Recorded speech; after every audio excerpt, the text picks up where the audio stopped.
근데 아무리 생각해도 난 그거밖에 답이 없는 것 같아. 뭘요? 이게 되게 그게 말이 되는 소리냐라고 생각하실지 모르겠지만 내가 생각할 때 답은 이거야. 그냥 월세 살아야 돼.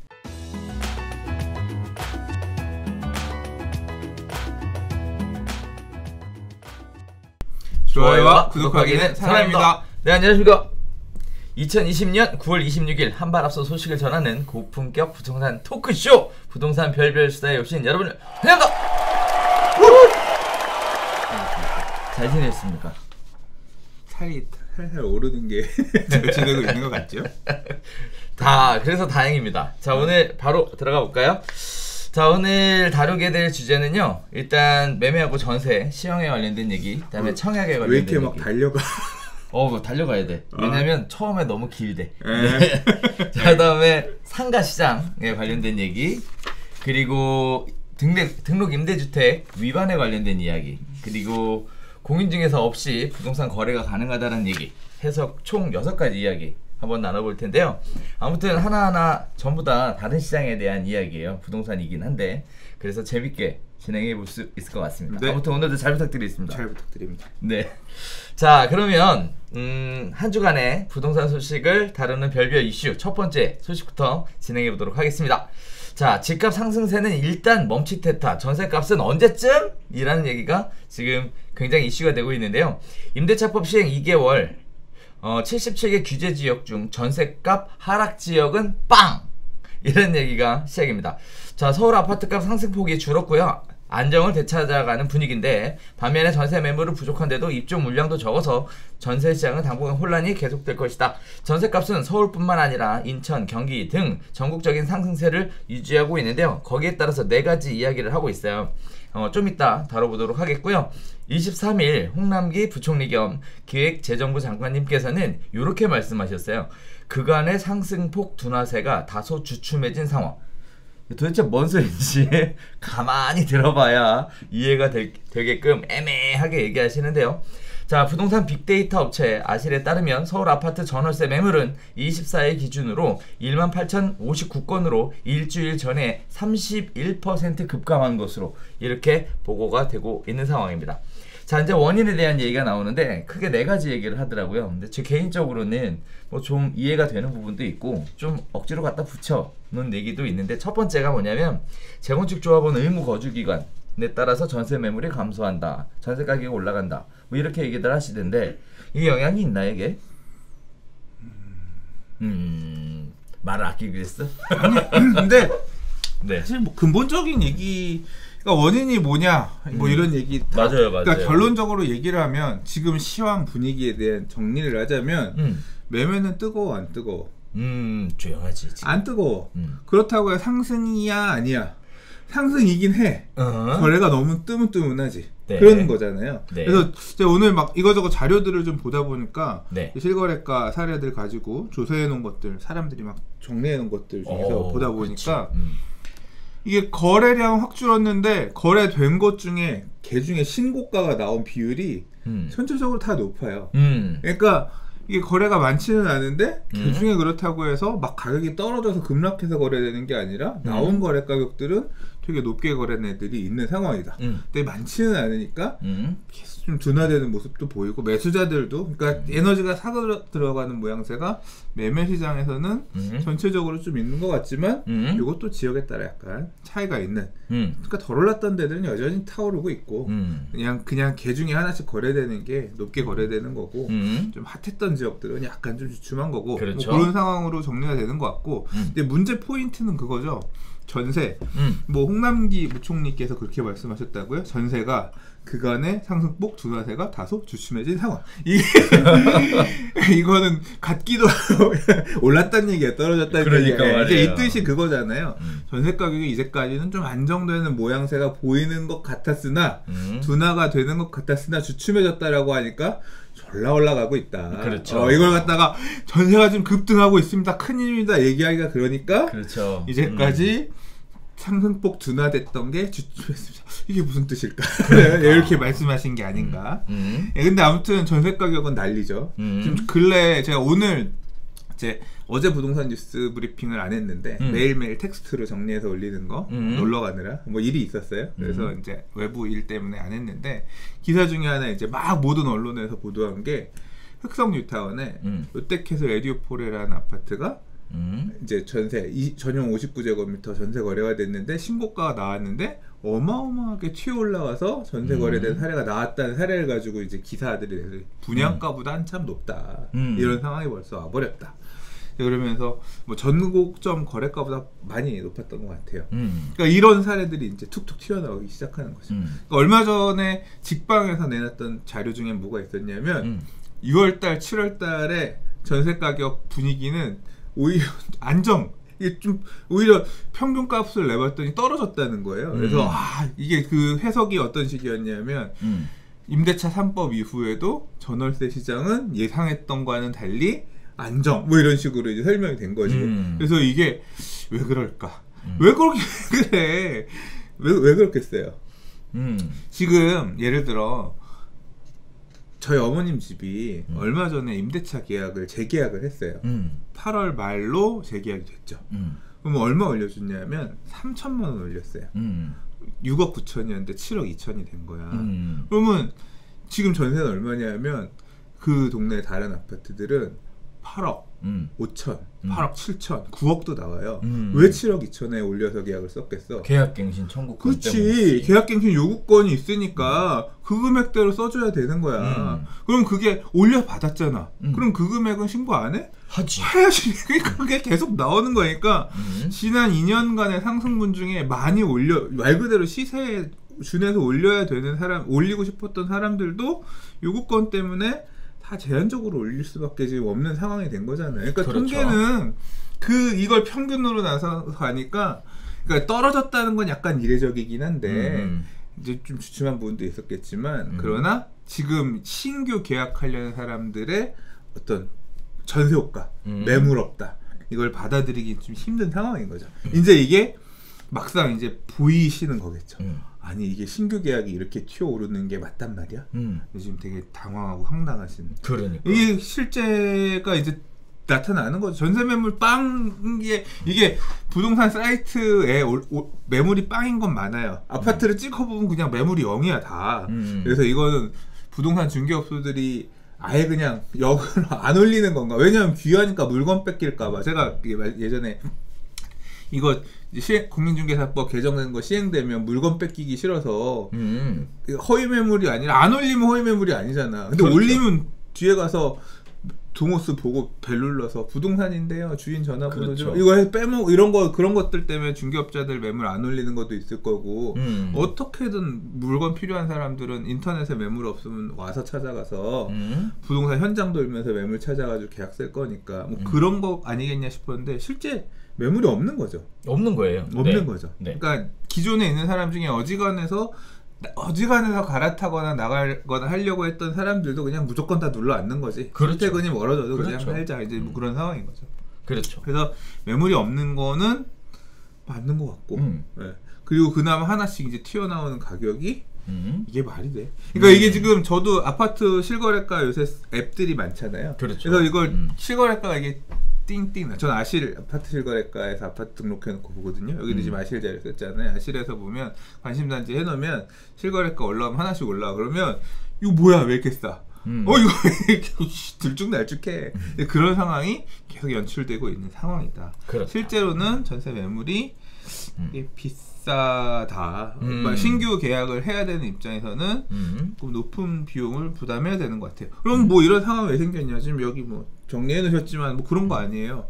뭐 여러 가지 규제들이 다 가지 마라. 뭐 실거주 의무 이런 것 때문에. 그렇죠. 뭐 재건축 조합원 의무 기간을 두겠다라고 하는 것도 세입자 내보내고 주인이 들어가서 살게끔 하는 규제. 그러니까 뭐 양도세, 비과세, 그러니까 실거주가 되게 선이다. 임대차는 악이다. 뭐 거의 그런 느낌의 규제들을 계속 이제까지 해왔잖아요. 아니 집을 사면 가서 살아야지 왜 세입자한테 세를 줘? 그렇지. 투기꾼 새끼들. 뭐 이런 식으로 법들이 규제들이 계속 디자인이 되었고 계속 개선이 되었기 때문에 전세매물 아니 법률을 그렇게 계속 바꿔왔는데 세법 조지고 도시정비법 조져가지고 들어가 살지 않으면 니 다투기꾼 개새끼들 뭐 이런 식으로 법을 만들어놨는데 이제 그런 부분들이 맞물려서 작용하는 부분도 있고 요번에 임대차 3법 건드린 부분 아니 살고 있는 세입자는 전세 올려 나가라고 하면 5% 이내에서 증액해가지고 그냥 눌러 사는 게 낫지 뭐하러 그렇지. 당연히 그 안는 그러니까 매물이 나오기 힘든 구조를 고착화시켜버린 건 맞죠. 그렇죠. 어떻게 해야 되냐 전세 가격이 이렇게 올라가는 걸 어떻게 일단 2년은 무조건 살아야지. 그렇죠. 그러니까 살 수 있는 그거 살 수 있는 사람 신규 입주하는 사람들은 방법이 없지. 이게 근데 아까 우리 매매가 얘기도 했고 전세가 얘기도 했잖아요. 근데 아무리 생각해도 난 그거밖에 답이 없는 것 같아. 뭘요? 이게 되게 그게 말이 되는 소리냐라고 생각하실지 모르겠지만 내가 생각할 때 답은 이거야. 그냥 월세 살아야 돼. 이게 근데 이게 저는 그렇게 생각해요. 매매가가 오르고 전세가가 오르고 이게 매물이 없어서 오른다 뭐 이런 규제의 영향도 있다고 생각하지만 저는 이게 본질이 아닌 것 같아요. 본질이 뭐냐? 난 저금리 그리고 그러니까 저금리가 되게 저금리도 완전 초저금리. 그렇죠. 초저금리가 엄청 길어지고 있고 앞으로 고착화될 것 같단 말이에요. 그죠? 그잖아요. 그렇죠. 네. 그러니까 이게 매매가도 부풀려지는 게 저도 사실 매매가가 버블이라고 생각해요. 버블 구간이야 이미 서울의 아파트들은 그냥 제 주관적인 생각입니다. 근데 그럼 그 버블이 꺼질 거냐? 저금리가 계속 이 미친 듯이 이어지면 안 꺼질 수도 있지. 왜? 돈 가치가 너무 없으니까 돈을 그러니까 실물에 대한 가격이 계속 고평가되는 시간이 계속 유지가 이어질 수도 있는 거지. 그러면 반대로 여기에서 내가 똑똑해질 수 이게 저금리 상황에서는 전세는 부풀려질 수밖에 없어요. 그렇잖아. 그러면 저금리 상황에서 제일 이득이 되는 게 뭐예요? 이자를 대출을 많이 쓰면 대출을 되게 낮은 금액에 쓸 수 있잖아. 그게 대출을 많이 저렴하게 쓸 수 있는 게 사실 가장 이득인 거고 저금리 시절에 이득인 거고 월세는 항상 이 금리와 맞물려 가지고 금리가 떨어지면 월세가 안 오른다니까요. 그렇잖아요. 경험적으로 보면. 그러니까 생각해 보면 지난 10년간 집값이 막 엄청나게 올랐지만 사실 지난 몇 년간 많이 오른 거고 10년의 기간을 통쳐서 쭉 이렇게 가다가 이렇게 간 거긴 하지만 월세는 상대적으로 덜 올랐어요. 매매가 이런 거에 비해서는. 차라리 그러면 전세를 올려주고 그러니까 이런 거지. 그러니까 당장 내가 전세로 들어가는 게 그 돈을 전세를 마련할 수가 없어서 너무 고통스러워요. 월세를 말이 안 되네. 근데 아니 현실적으로 생각해보면 그거밖에 답이 없는 것 같아요. 월세 금리가 낮으니까 월세. 근데 생각해보면 또 월세 매물도 없다며요. 그래도 있긴 있어요. 월세는 좀 있고. 그러니까 월세를 조금 좋은 조건으로 이게 협의가 될 수 있는 상황으로 해서 월세가 저금리가 계속 유지가 되면 월세를 또 크게 높이기도 쉽지 않지 않나. 글쎄, 일단은 저는 그동안에 전세를 더 많이 사람들이 선호했던 것 중에 하나가 전세자금 대출을 받았고요. 거기에 따른 이자율이 굉장히 낮았고요. 거기에 따라서 월세를 사는 것보다 전세 사는 것이 더 유리한 상황이다. 그 조건이 계속 만들어졌기 때문에 전세를 살려고 했던 거고 그 사실 따지고 보면 전세자금 대출 받아서 전세 사는 거 월세 사는 거 똑같아요. 네, 선생님 그 얘기 하시는 거. 근데 이게 전세자금이 전세가 왜 힘드냐면 이게 옛날에는 전세자금도 되게 열어서 쉽게 줬고 근데 지금은 옵션이 너무 많이 붙잖아요. 전세자금 대출 받기 위해서는 일단 전세자금 대출 금액도 잘려 있고 그리고 받으려면 뭐 주택을 갖고 있으면 안 되고 뭐 이거에 대한 옵션도 너무 많고 그러니까 이게 운용이 되게 애매해지는 거죠. 이 전세자금 대출에 묶여서 내가 뭔가를 지르거나 움직이거나 할 때 많이 물리는 거지. 상대적으로 월세가 전세자금 대출 이자 내는 것보다 너무 많이 내는 거면 손해면 전세자금 대출 가는 게 맞지만 그렇지 않은 옵션이 그럼 이제 그게 상황이 역전이 돼야 되는 거지. 아직까지는 좀 빠르지 않을까요? 아무튼 그러니까 이게 사실 답이 없어요. 제가 궤변이다라고 생각하면서도 월세 살란 얘기냐 이게 궤변이다 하면서 말씀을 드린 게 그게 답이 있다는 얘기가 그게 답이란 얘기라기보다는 그런 생각을 해볼 필요도 있다. 그러니까 저금리 기조가 계속 이어진다라고 하면 가장 유리한 내가 낮은 이자를 이용할 수 있는 가장 유리한 방법은 대출이 나오면 대출을 쓰는 건데 대출이 전세자금 대출 이런 식으로 막히고 전세자금 대출 가용이 한계가 있다고 하면 그거에 준해서 연동하는 그냥 월세를 잘 협의해서 월세 매물 좀 많은 데에서 쇼부 쳐가지고 그냥 잘 버티면서 이 힘든 시장이 극복되고 그 다음 텀에 내가 뭔가 베팅할 수 있게끔 이렇게 좀 움츠리는 게 그나마 나은 선택이 아닐까. 그냥 한 귀로 듣고 한 귀로 잃으세요. 자, 뭐 일단은 가장 큰 원인으로 꼽고 있는 거는 5가지 이야기를 꼽고 있어요. 일단 첫 번째가 재건축 조합은 의무 거주 기간으로 인해서 소유자들이 입주를 하게 되니까 상대적으로 전세 매물이 감소한다 이런 말씀도 있으신데, 이것도 좀 딴 편으로 생각해 보면 내가 살고 있는 집을 빼고 들어가는 거기 때문에 이동이지 감소라고 보기엔 물론 영향은 있어요. 감소로라고만 보기에는 좀 아닌 것 같다라는 생각도 들고요. 또 양도세, 비과세의 거주 요건이 추가가 되면서 또 다시 입주를 하게 되니까 이것도 역시 매물이 감소하는 거 아니냐. 하지만 살고 있던 집을 빼고 가는 거니까 이것도 역시 이동에 더 가까운 수요가 아니겠냐라고 봐요. 다만 임대차법 개정에 따라서 매물 감소가 되는 것은 필연적으로 발생하고 있는 거죠. 소장님 얘기하셨던 계약갱신 청구권에 관련된 부분이 가장 클 텐데요. 수요는 꾸준하게 증가하고 있는 상황에서 계약갱신 청구권으로 인해서 매도 물량, 즉 전세 물량 자체가 줄어들고 있다. 거기에 따라 전세 가격의 상승이 될 여지가 높다. 이거는 충분히 생각해 볼 수 있을 것 같고, 또 한편으로는 아파트 청약하려면 이제 뭐 집 갖고 있으면 안 되니까 거기에 따라서 수요는 역시 증가하고 있는데 매물은 도리어 감소하고 있는 이런 모습들 보여주고 있는 것도 저 같은 경우에 동의하는 부분이에요. 또 한편으로 얘기 나오는 것은 부동산 정책 규제가 남발하면서 공급 부족과 수요 증가에 따른 전세값 상승을 불러왔다라는 얘기들도 굉장히 많이 하고 있는데, 우려되는 사실은 뭐냐면 올해 서울 지역의 남은 입주 물량이 1만 가구 정도밖에 안 된다라는 얘기들이 나오고 있어서 앞으로도 이 상황이 심각해질 것 같다라는 얘기들. 근데 올해 1만 남았으면 적은 건 아니지. 그렇죠. 네. 지금 이제 3개월 남았는데. 문제가 그거야. 소유자가 입주한다는 거지. 그렇죠. 그러니까 그거 그렇죠. 1만이 문제가 아니라, 그렇죠. 그러니까 1만이 남은 게 문제가 아니라 결국 매물 입주 물량이 있어도 전세 매물 나올 구멍은 많지 않다. 전월세, 네. 월세, 그러니까 전세뿐만 아니라, 그러니까 전세만을 놓고 얘기하기보다는 월세도 사실은, 그러니까 전세가 너무 없으면 월세로 도망가면 되지 얘기를 했는데, 야, 월세도 없어. 그럼 아이고 그럼 월세도 오르겠네요. 근데 내년에 월세도 오를 것 같아.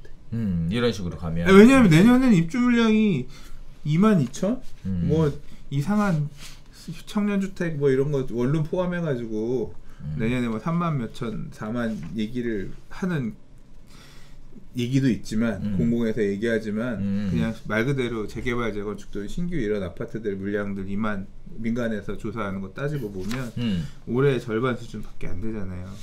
내년이 진짜 그 물량들도 다 실입주란 말이에요. 실제 그럼 신규 나올 건 없고, 그러니까 서울 안에서 움직이기 되게 빡빡한 상황이 생기는 거죠. 그러니까 새 집 좋은 집들 이런 것들은 더 올라가겠어. 그렇죠. 더 오르죠. 이번에 신규하는 입주 아파트 다들 입주를 생각을 하고 계실 텐데, 입주를 못하게 되는 경우 어쩔 수 없이 전세를 놓을 것이고, 이 전세가 나오게 되면 가격이 생각했던 거 이상의 높은 가격으로 거래가 될 가능성이 높아서 이런 부분들은 당분간 계속되지 않을까라는 생각과 우려가. 네. 근데 이거 어떻게 해? 방법이 없어. 진짜 깝깝해. 근데 처음부터 얘기를 했었잖아요, 우리. 뭐 독일도 다녀오시고. 네. 아니 그러면서 집을 구해야 되는 분들은 어떻게? 그냥 아파트의 눈높이를 가지고 우리 신혼집 해야 돼라고 얘기를 하다가 다운그레이드 해요. 그냥 연립주택. 네. 야, 집이 없는데 어떡하냐? 돈이 그만큼 없는데 어떡하냐? 그렇죠. 그렇게 가야죠. 또 그렇게는 못 하겠어. 헤어져 뭐 결혼하는. 아니 또 왜 또 글로 가 또?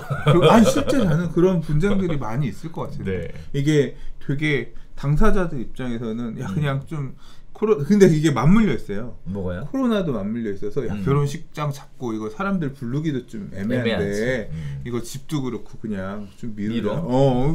그럼 실제 그런 것도 좀 있는 것 같아요. 아무튼 좀 전체 이게 계속 안 좋은 게 엮여가지고 더 안 좋은 환경을 만드는 것 같네.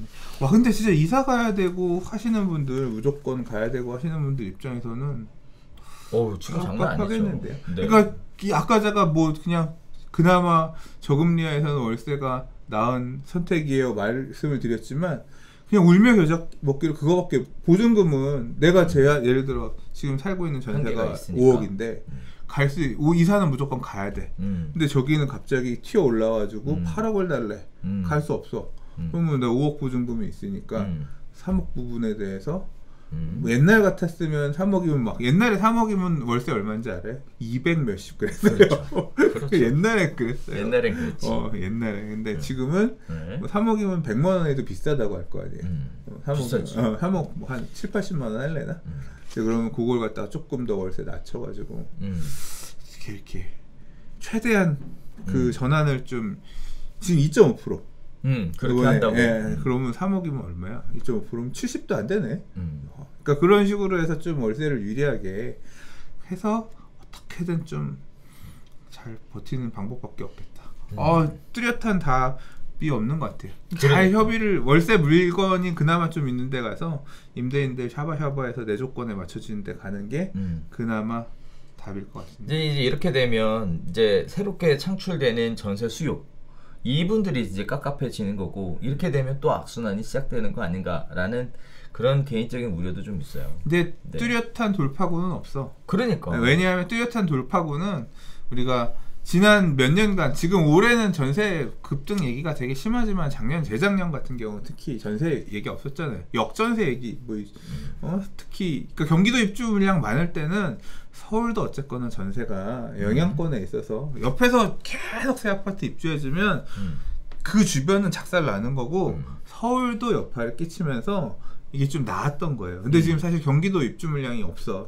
메이저한 것들이 동탄 2에서부터 뭐 다산이니 뭐 다 입주 끝났잖아. 걔네가 지금 막 하남 미사 이런 데들도 입주 이제 걔네들이 입주해주면서 좀 전세를 많이 해줬는데 지금 이제 다 입주 끝나거나 걔네들이 막 들끓어 오르니까 서울은 막 더 오르는 이제 그런 역할을 해주는 거거든요.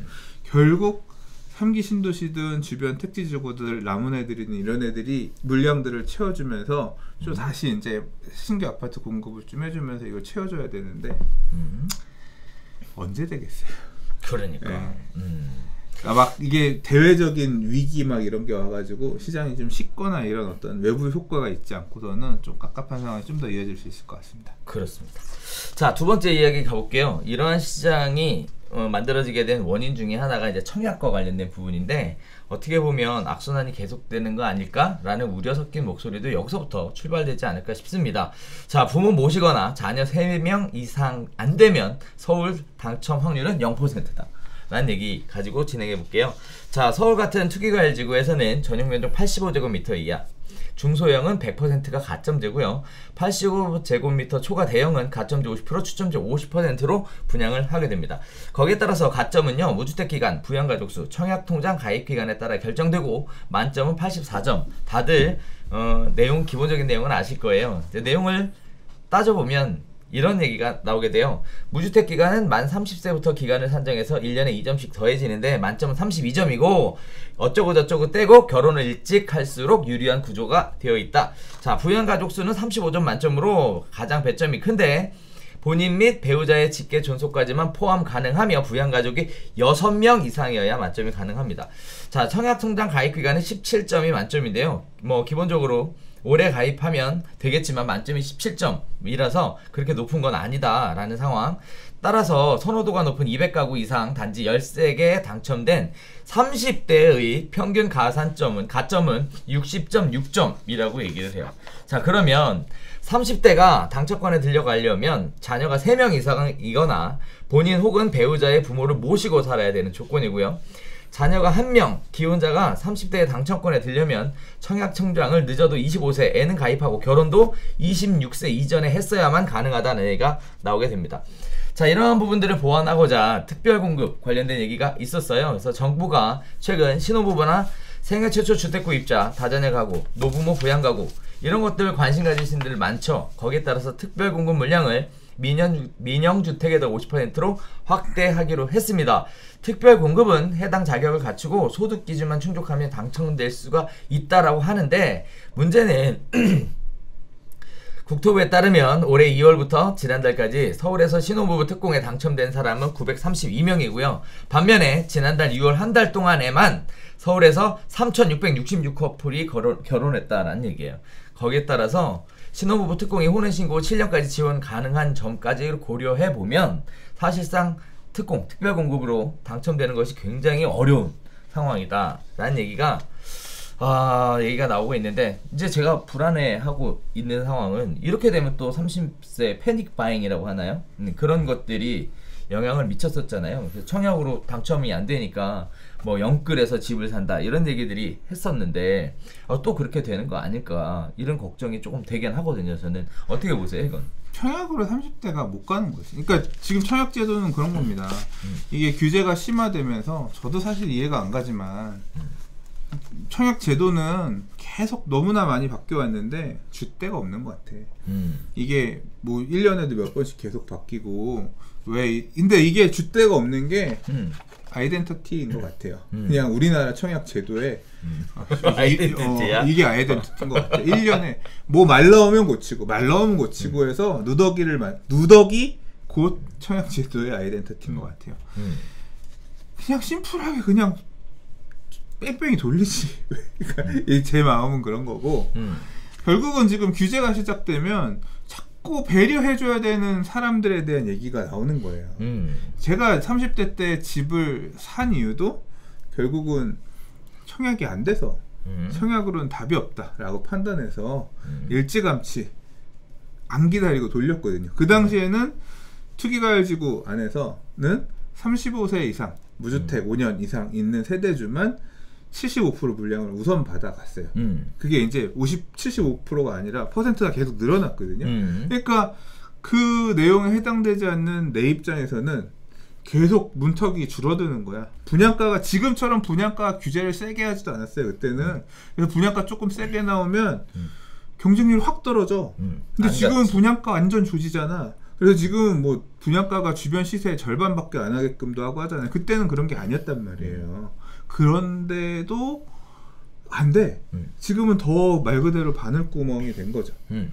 물량도 지금이 어떻게 보면 더 적은 것 같아. 공급되는 물량, 절대적인 물량 자체도. 그러니까 지금이 어떻게 보면 더 안 좋은 상황인 거죠. 근데 그 당시에도 그런 이유 때문에 말 그대로 무주택으로 오래 있는 사람 배려해주는 식으로 청약제도가 가야 돼. 그게 맞아. 라고 하니까 제도가 됐고 피껴있는 나는 이거에서는 못하겠다. 그냥 분양권 사자. 분양권 못 사? 그럼 그냥 집 아무거나 내 돈에 맞는 거 사자. 이 판단을 전략적으로 해서 그냥 내 인생에 청약 통장은 없어. 그냥 매수로 간다. 이렇게 해서 저는 간 거지만 지금 이제 저도 그때 영끌에서 산 거죠. 영끌에서 다 영끌이지. 집에서 우리 베이비부모 세대들 위에서 돈 받은 거 없으면 다 영끌에서 사는 거지 원래. 엄마가 그렇게 알려줬어요. 원래 돈 벌어서는 집 못 산다. 원래 융자 받아서 사고 융자 갚아 나가고 그렇게 해서 원래 살림을 늘려 나가는 거다. 원래 그렇게 해서 집이 생기는 거지 돈 모아가지고는 그거 모을 수 있을 거 아니냐고 그렇게 얘기를 일찌감치 해주셔서 쫓아온 거지. 저도 어떻게 보면. 근데 이제 지금 그거를 그 판단은 이번 상승장에서도 좀 일찍 한 사람들은 안심하는 거고 지금 여기까지 올랐는데 못한 사람들은 원망하는 거지. 세상을 원망하든 제도를 원망하든 뭘 하든 깝깝한 거죠. 깝깝한 건데. 자, 그럼 지금 제도는 지금 계속 제가 이제 말씀드린 거는 제도는 무주택 오래 되신 연세 있으신 분들이 먼저 받아야 돼라는 식으로 제도를 바꾸고 그게 이제 가점제. 처음에는 그 무주택만이었는데 이명박 대통령 시절에 야 그런 게 어딨어. 그래서 뭐 부양 가족이 많으면 좀 더 줘야 되고 뭐 이제 이거 점수제로 만들어가지고 지금 가점제라는 게 이제 그때부터 나오기 시작한 거죠. 야 그래? 그러면 신혼부부도 물량은 조금 빼주는 거 있어야겠다. 신혼부부 중에 운 좋은 놈들은 좀 받아가라. 특별공급 제도 만들고 막 이러면서 그지가 된 거지. 그러니까 제도가 청약제도가 완전 파편화가 된 거지. 그 안에서 그러니까 지금 그래서 나오는 얘기가 이제 그러니까 계속 엉터리처럼 계속 청약제도가 복잡해지는 게 이제 자꾸 이런 식으로 갔더니 다시 이제 야 그럼 40대는 받고 30대는 못 받고 30대는 계속 패닉 바잉하니까 30대 배려 더 해줘야 되는 거 아니야? 가점제 문제 있어. 다시 원상복구를 못 하는 거야. 왜냐하면 원상복구하면 야 돌아가는 게 어딨어. 이제 그게 반발이 되게 심해질 테니까 그 사람들의 마음을 붙들어 매야 되잖아. 그러면 특별공급을 늘려줄게요.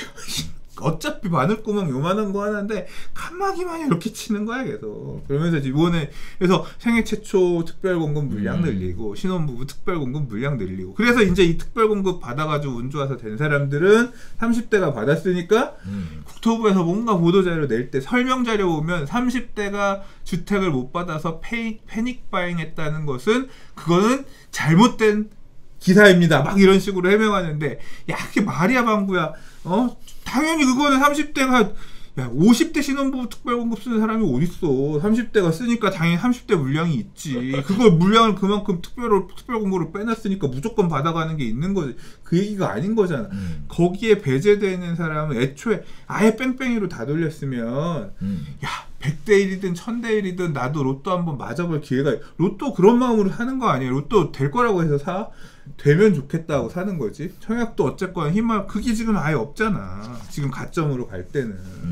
근데 아무튼 제도 자체가 이 목소리 저 목소리 계속 불합리한 것들 받아들이면서 이렇게 와서 지금까지 왔고 30대는 그러니까 결론은 이거예요. 지금 결국 가능성이 있는 예를 들어 신혼부부 7년 이내면 특공 해볼 만하고 생애 최초 나오는 물량이 있으면 해볼 만하고 가능성들은 다 생애 최초 같은 경우는 뺑뺑이니까 또 다 열려 있기 때문에 또 노력하고 도전해보고 할 문이 있으니까 하면 되긴 하죠.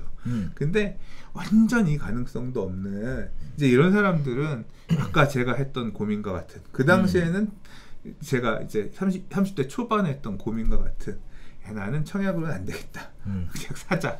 이제 그 사람들이 사실 청약으로는 안 되겠다 사자가 지금 계속 다니면서 신고가 그래. 갱신을 해주고 있는 거고. 그래, 그랬었지. 그래, 그게 계속 문제가 된 거 아니야? 야, 이 안 끝나. 이제 그 사람들의 마음을 붙들어 매기 위해서 나온 게 사전 청약 아닙니까? 그렇죠. 8사 대책에서의 사전 청약. 야, 내년 내후년까지 몇만 개 일단 사전 청약으로 줄게. 그러니까 기다려. 그러니까 이제 사전 청약을 해볼까? 이제 사전 청약이 그게 이제 10년 뒤에 입주할지, 6년 뒤에 입주할지 가봐야겠지만. 이제 그러면서 이제 그 말 그대로 계속 이제 누구는 뻥카라고 얘기를 하는 거고 일단은 그 수요의 마음을 잡으면서 붙드는데 그 요번에도 이제 야 이거 사전 청약도 물량들 어느 정도 끝나고 야 사전 청약 나 될 줄 알았는데 이것도 안 된다. 그러면 이제 그 다음에 어떻게 할 거야? 3기 다음에 4기야? 그래서 5기 신도시, 6기 신도시 해야지. 이제 그 다음 텀은 사실 그때가 생각해 볼 문제고 또 그때는 또 대통령 선거 다시 할 테니까. 예? 그죠? 아무튼 그런 상황인 거죠. 야, 30대가 다시 주택으로 구입으로 돌아설 수 있는 거 아니냐. 뭐 지금도 아마 사전 청약도 이게 공공 분양이고 공공 분양 물량들이 많고 민영은 또 민영이랑 똑같이 싸워야 되는 거고 이 안에서도 이게 물량이 엄청 많은 게 아니에요. 뭐 30만? 뭐 3기 신도시 나올 물량들도 이게 3기 신도시라고 다 3기가 아니잖아요. 지금도 양주 이런 데 가보세요. 미부장 있을걸? 그러니까 이게 택지지구 물량이 지금 없는 게 아니야. 사실 사람들이 원하는 건 입지가 좋은 곳에 당첨되면 내가 좀 이제까지 무주택으로 누렸다. 어떤 울분을 좀 쏟아내 줄 만큼 프리미엄도 좀 붙어주고 그리고 내가 서울에 출퇴근한다거나 주요 내가 출퇴근하는 곳에 있을 때 연결될 만한 그런 좋은 입지에 있는 택지 아파트, 새 아파트 이런 아파트를 받고 싶어 하는 거지 무조건 물량만 찾는 건 아니거든요. 그런 물량들은 또 사실은 3기 신도시 안에서도 고양, 창릉, 하남, 교산, 그 다음에 남양주, 앙수, 과천, 그 다음에 이제 몇몇 택지들 좋은 것들 있지만 뭐 그거 몇 개 빼고는 사실 그냥 또 그런 거 아니에요. 뭐 어떡해. 그래서 근본적인 문제는 안 돼.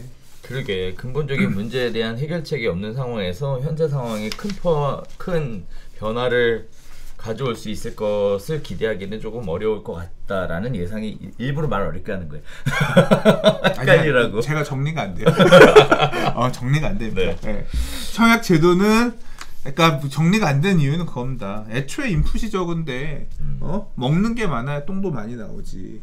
먹는 게 없잖아. 아파트 지으려고 들어가는 게 없는데 나올 물량이 어디 있어? 서울 안에 아파트 지금 뭐 신혼부부가 결혼하는데 신혼부부가 결혼하는 쌍만큼 당연히 새 집을 지을 수가 없지. 그렇지. 그 안에서 돌아가게끔 하고 해야 되는데 시장도 지금 많이 망가져 있고 지금 뭐 취득세 중과 등등해서 집을 살 수 있을 만한 그런 여건들이 되게 안 돼 있고 임대주택이 공급되게끔 할 수 있는 물량 다주택자들 죄라고 해서 지금 취득세 중과해버리고 종부세 때리고 하는데 집 더 살려고 하는 사람 없을 거고 다주택 되려는 사람 없을 거고 그렇죠. 그러면 이제 임대 물량들도 줄어드는 거고 이게 다 맞물려 있는 거기 때문에 그냥 이 정책의 여파로 생각보다 임대시장 이런 것들이 힘들 수밖에 없고 신혼부부들도 집을 받고 싶지만 어차피 짓는 물량도 신혼부부 말고 그냥 기존에 살고 있던 사람들도 새 집 좋은 거 받고 싶죠 못 받는데 그렇지. 야 니들 결혼했다고 뭐에 특혜야 이씨 사실 특혜지. 그렇지. 결혼했다고 왜 새 집을 그렇게 막 줘?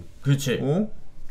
힘든 저도 결혼할 때 저 사당동에 진짜 여름이면 야 이 신혼집이 그랬거든요. 이 곰팡이 항상 쓸어가지고 이 환기가 잘 안 돼서 그렇게 해서 원래 그렇게 시작하는 게 정상인데 그 다음에는 이제 집 줄여가지고 돈 필요해서 집 줄여가지고 바퀴벌레 이렇게 날라다니고 바퀴벌레 날라다니고 여름에 막 그렇게 살면서 왔지 뭐. 그렇지. 네.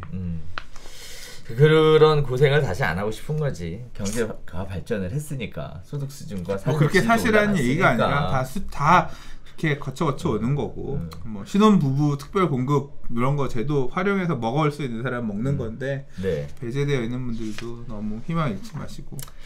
자, 지금 그렇습니다. 상황 자체는 간단하게 여러 가지 말씀 주셨지만 간단하게 정리해 보면 현재 상황에서 이 상황이 반전되기에는 뾰족한 수는 없다. 뭐 요렇게 정리하면 될 것 같아요.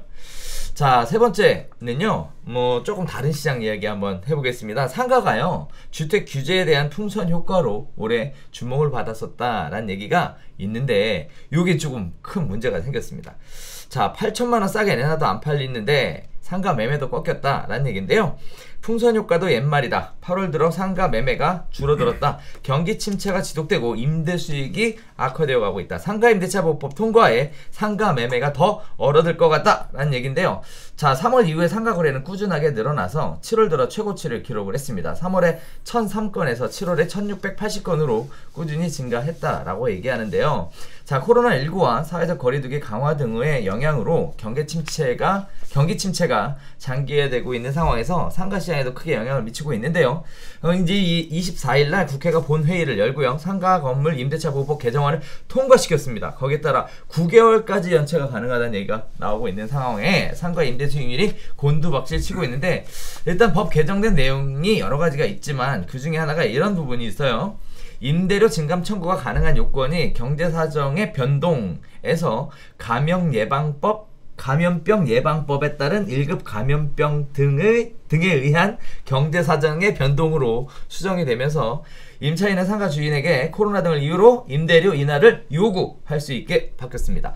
증감 청구권에 대한 현행 법률과 시행령 규정상 증액 요구는 5%까지만 가능하지만 감액 청구에 대한 하한은 없는 것으로 지금 진행되고 있고요. 다만 임대인이 감액 청구를 수용하도록 강제하는 조항이 없어서 이렇게 되면 세입자가 코로나19에도 불구하고 월세를 깎아주지 않는 건물주에게 소송을 해야 되는 상황이 발생하게 될 것으로 보이고요. 세입자가 소송에서 이긴다면 감액 청구를 한 순간부터 법원 판결 때까지 건물주가 할인해주지 않아 더 낸 월세를 돌려받을 수 있게 된다고 합니다. 하지만 임대인이 임차인의 감액 요구를 수용하면 향후 기존 5% 상한 규정과 무관하게 증액을 요구할 수 있다라고 얘기하는데요. 또 상가 주인은요 6개월간 한시적으로 임대료 연체를 이유로 임차인에게 퇴거 및 계약 해지 조치를 할 수 없게 되는데 앞으로 6개월간 발생한 연체는 월세 3회 연체에 산입하지 않는다. 그래서 9개월이 되는 이런 모습들이 보여지고 있습니다. 한편으로는 그동안 감염병 때문에 뭐 몇 시에는 문 닫아라 뭐 영업하지 말아라 했으니까 임차인들의 고통이 굉장히 컸을 것은 누구나 다 짐작하고 있는 상황이었습니다. 그럼에도 불구하고 착한 임대인에 대한 캠페인을 벌였으나 거기에 따른 큰 실익은 효과는 없었던 것으로, 그렇다 보니까 어떻게 보면 고통분담하는 차원에서 뭐 이렇게 한다 이런 식의 이야기도 나오고 있는 상황인데, 어찌됐든 이렇게 되면 임대 수익률이 감소하는 것은 분명한 사실이고요. 9개월 연체 이렇게 되면 보증금이 증가될 수밖에 없는 이런 상황에 월세는 상대적으로 감소할 수밖에 없는 이런 모습들 보여주고 있고요. 또 임대인들의 고통도 날로 커지고 있다고 합니다. 안 그래도 공실률이 늘어나서 월세도 잘 안 들어오는 데다가 대출금 내랴, 보유세에 대한 부담하랴, 뭐 거기에 따라서 이중고가 굉장히 힘들다고 얘기하는데, 자, 이러한 상황 지금 시장에 난리 났어요. 이것 때문에 밖에 나가면 공실 상가들 많잖아요. 공실은 엄청 많아요. 그러니까 계속 지금도 늘어나고 있고, 또 한편으로는 다니면서 보다가 어제 내 센트라스 갔다 왔는데 한 상가는 그 역조변 상가는 괜찮은데 반대편에 있는 동 상가는 전면이 싹 폈어. 가게들 장난 아니게 폈고, 저희 동네도 많이 폈고, 그러니까 빈 상가들이 되게 많아요. 그러니까 심각해. 이 상태로 가면 임차인들이 진짜 버티기가 어려울 것은 맞는데, 그렇다고 임대인들도 굉장히 힘들다고 하시거든요. 임대인들도 힘들지. 은행도 힘들고. 은행 힘들어요? 이제 임차인이 월세를 못 내. 또는 나가. 임대인이 이자를 못 내. 그러면 임대인도 이자를 못 내는데, 그럼 내가 갖고 있는 자산이나 버는 돈에서 벌어가지고 이자 내야 되잖아. 근데 그것도 붙여서 못 내. 그러면 이제 경매 넘기잖아. 근데 경매를 넘겼는데 경매가 안 받아줘, 시장에서. 그러면 부실이 생겨. 은행이 떠안아. 그럼 은행이 힘들어. 다 힘든 거지. 그렇게까지 갈까? 진짜? 모르지. 근데 아무튼 그게 다 맞물려 있는 거죠. 그러니까 결국은 상가 투자의 제일 핵심은 상가 임차인이 월세를 얼마나 성실하게, 렌트 페이어블이라고 표현해요. 그러니까 지불할 수 있는 임대료가 얼마까지 되느냐. 그건 사실 상가에서 나올 수 있는 입지가 가지고 있는 힘, 매출에 따라 달려 있는 문제거든요. 그렇죠. 그게 무너지는 거야. 그 제일 말단에 있는 이게 코로나 때문에 무너지니까 지금 막 되게 혼란하고 혼재된 상황인 거죠. 뭐 말씀하신 내용 중에서도 보면 그런 얘기 했잖아요. 앞으로 상가는 투자 가치가 없는 거냐. 뭐 이제 그런 얘기까지 극단적으로 나왔는데. 앞으로 어떻게 세상이 바뀔지 봐야겠죠. 앞으로 상가 임대 수익률 목적의 투자가 굉장히 어려워질 거다라는 얘기들이 계속 나오고 있는데, 뭐 저 개인적으로는 충분히 그럴 수 있을 것 같다는 생각이 들어요. 우리도 지금 여기 위에 상가들 쭉 있는데 안 들어와. 네. 지금 누가 들어오겠어? 그러니까. 지금 이게 코로나 때문에 많은 게 바뀌고 있는데 앞으로도 많이 바뀌겠죠. 그러니까 잘 생각을 해봐야 돼. 왜냐하면 예를 들어 지금 제일 마탱이 간 상권이 뭐냐면 대학가 상권이에요. 대학가 상권 막 갔어. 왜? 학교에 애들이 필요가 없어. 학교 다 온라인 수업인데. 그러니까 학교 주변에서 밥 먹고 끝나고 뒤풀이하고 술집 이런 게 없어진 거예요. 그러니까 그게 한 몇 달 끝날 줄 알았는데 1년이 해서 내년도 가겠지. 그러면 학교 대학가 주변에 있는 상권 이런 게 박살나는 거죠. 이게 뭐 몇 달은 어떻게 버틴다 했는데 이제 장사를 계속 해야 되나 말아야 되나. 근데 이게 또 하나 지금 되게 놀라운 게 뭐냐면 저도 지금 대학원 수업을 듣지만 온라인 수업이 괜찮아. 은근 집중해서 듣기에는 나쁘지 않아. 학교 가서 수업 듣고 하는 것도 좋지만 그러니까 그런 교류라든가 이런 걸 생각하는 학교가 좋은데 그냥 수업 듣는 건 온라인 수업이 나쁘지 않거든요. 왔다 갔다 안 해도 되고. 그것도 그렇고 이게 수업 들을 때도 보면 교수님이 뭐라고 얘기해도 잘 못 알아듣는 경우 있잖아요. 돌려보고 교수님 좀 전에 뭐라 그러셨어요? 할 수가 없지. 그 돌려보고 복습도 되고 청강도 되게 쉬워요. 그러니까 제가 수강 신청 안 한 것도 청강해가지고 그냥 그래서 요번 학기에 5개 수업 듣고 있고 원래 3과목이에요. 욕심 많구나. 그러니까 관심 있는 수업들 이제 그러니까 밀도 있게 안 들어 이렇게 들을 수 있거든. 이게 만약에 돼. 그러면 예를 들어 학위라든가 이런 부분만 온라인 수업에 대해서도 어느 정도 인정해주면 앞으로 학교에서 이렇게 수업할 필요 있나? 그러니까 나뉘겠지. 그러니까 이게 큰 변화들을 많이 가져올 것 같아요. 애들도 학원들도 그렇고 여러 가지들이 이런 식으로 바뀌면 그러면 이제 오프라인 지형들이 많은 부분들에서 바뀔 거거든요. 그렇죠. 가치가 올라가는 게 있고 가치가 떨어지는 게 있고 상가 시장들 같은 경우 이제까지 되게 어떤 입지의 프리미엄을 많이 누렸던 상가가 붕괴하는 경우도 있을 거고 대표적인 게 명동이지. 그렇죠. 명동 지금 뭐 관광객 앞으로 작년 재작년 그 전처럼 들어오는 날이 우리나라에 있을까요? 글쎄 없겠지. 지금 힘들지. 태국 여행 우리 갈 수 있을까요? 못 가지. 그러니까 생각도 안 할 거야. 그러니까 앞으로 뭐 10년 안에 내가 태국 여행 갈 일이 있을까? 이게 완전히 어느 정도 돌아가기 전까 못 하잖아. 그런 것처럼 상권의 재편이 이제 앞으로는 불가피하거든요. 그러면 이때 불안한 사람은 누구야? 물건 들고 있는 사람. 무슨 물건? 상가를 들고 있는 사람. 아, 상가. 돈 갖고 있는 사람 어때?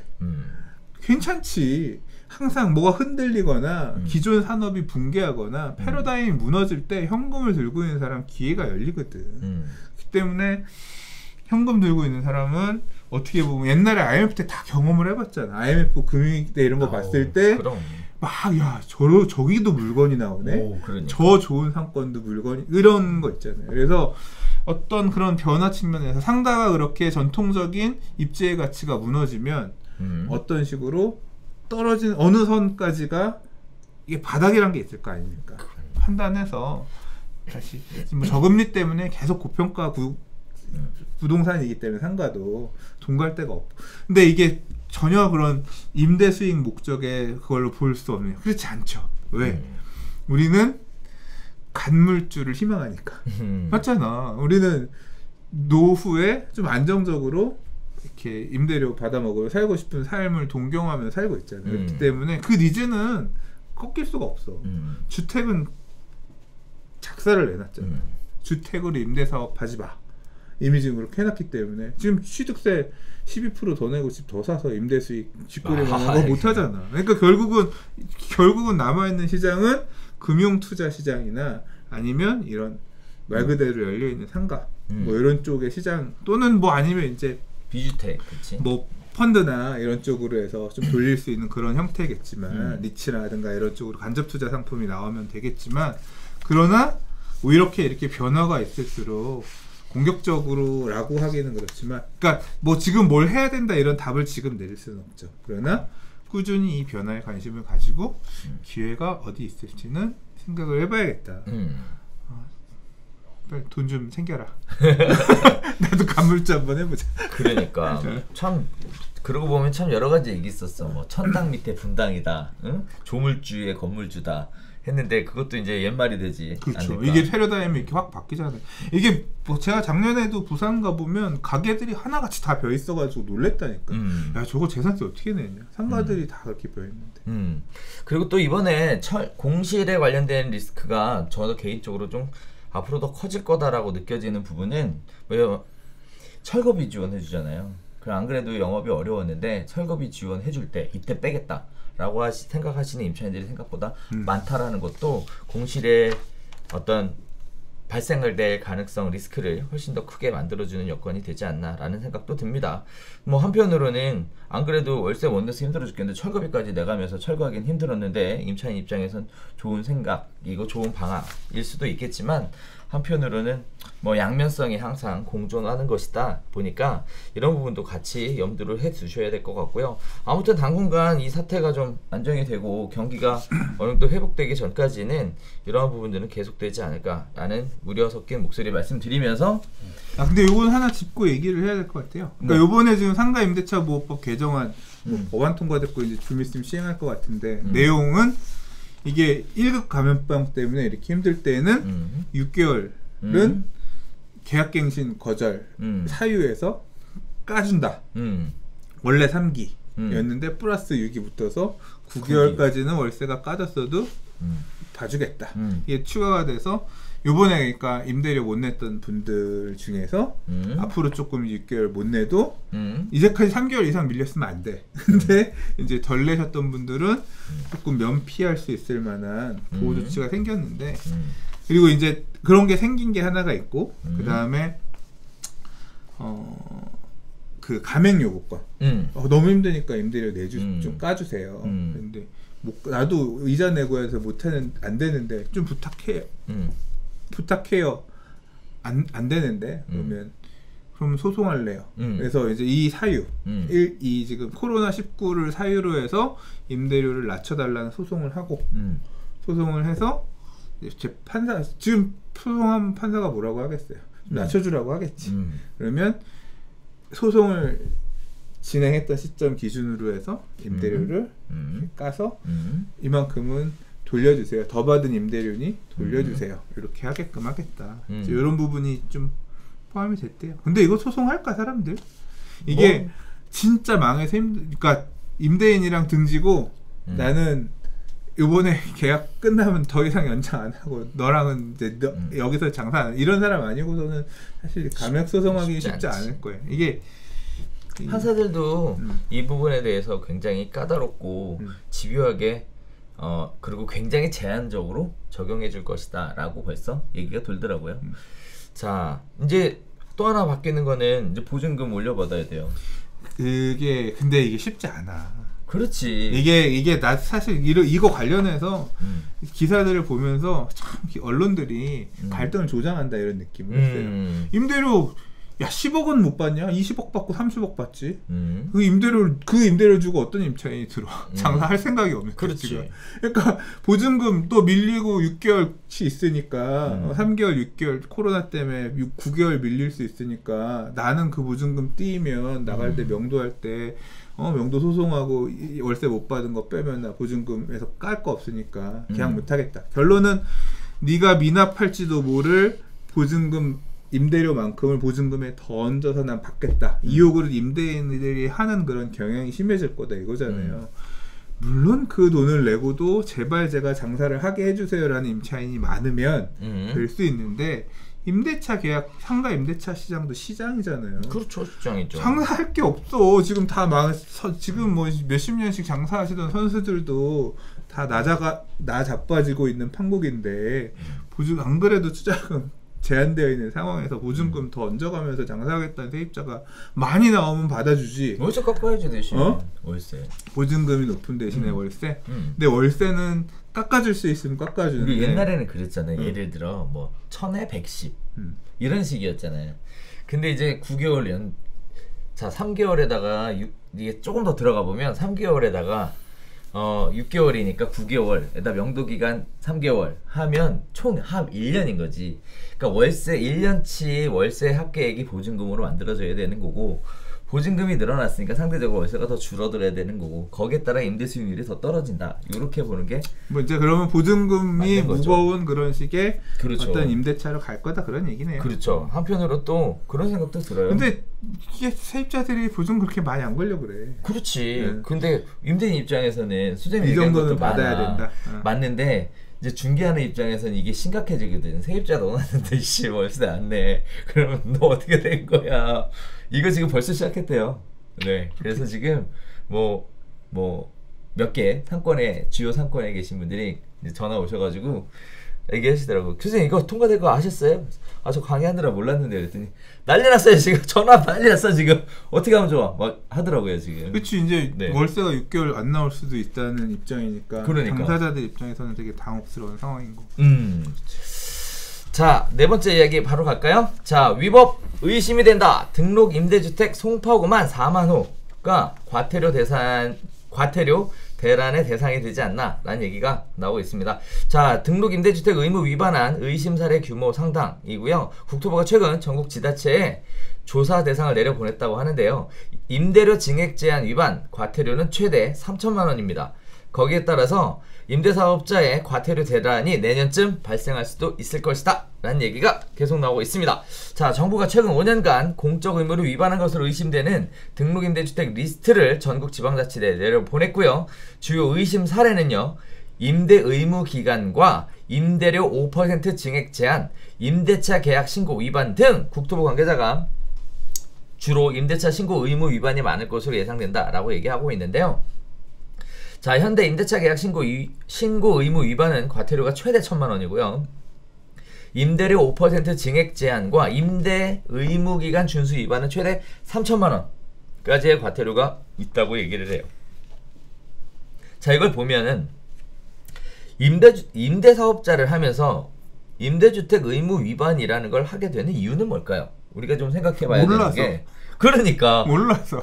그러니까 그 얘기... 이게 법이 몰라. 이게 잘 내가 1년에 임대사업자가 되면 뭘 해야 되는지 지켜야 되는지 이것도 친절하게 알려주지 않으면 계속 바뀌었잖아요. 그리고 또 그렇지. 몰라 이거. 그렇지.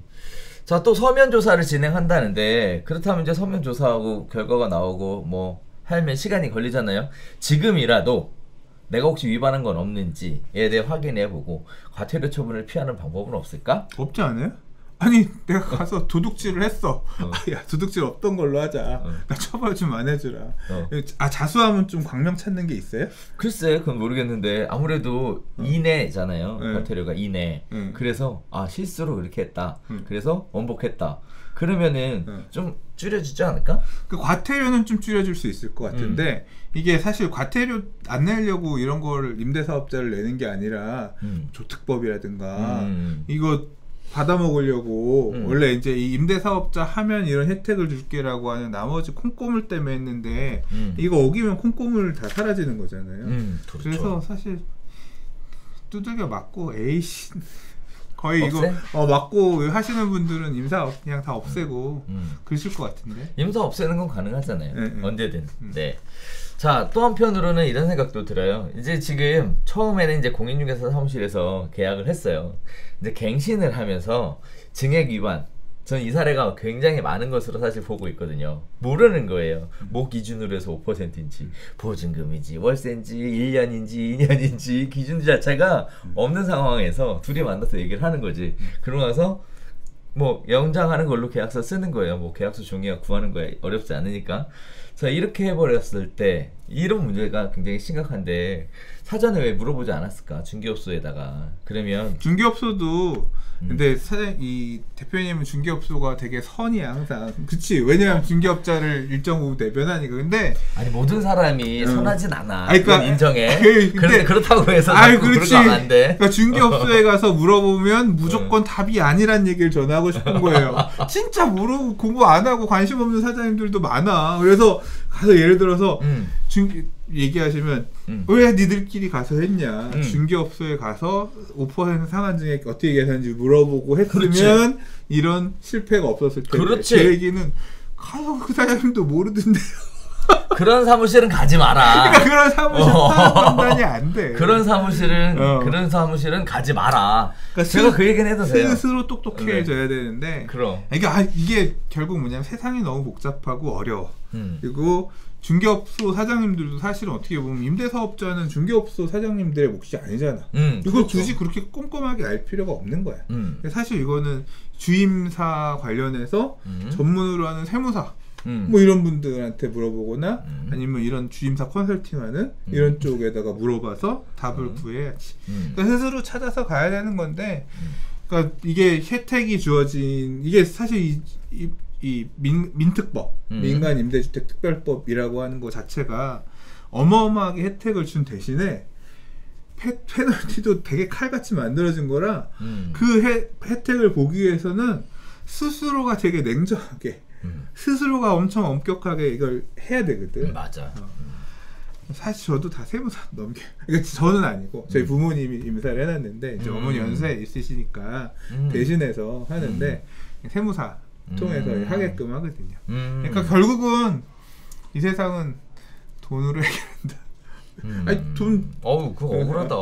뭘 또 돈으로 해결해? 아니 그러니까 비용을 지불하고 그 비용의 서비스에 대한 비용 하는.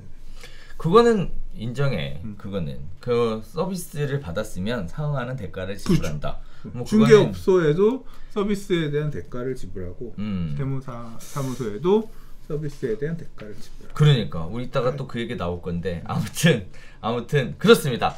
자, 아까 소장님 얘기하셨던 대로 임대주택 등록은 혜택을 많이 주는 것만큼 까다롭게 지켜야 되는 상황이에요.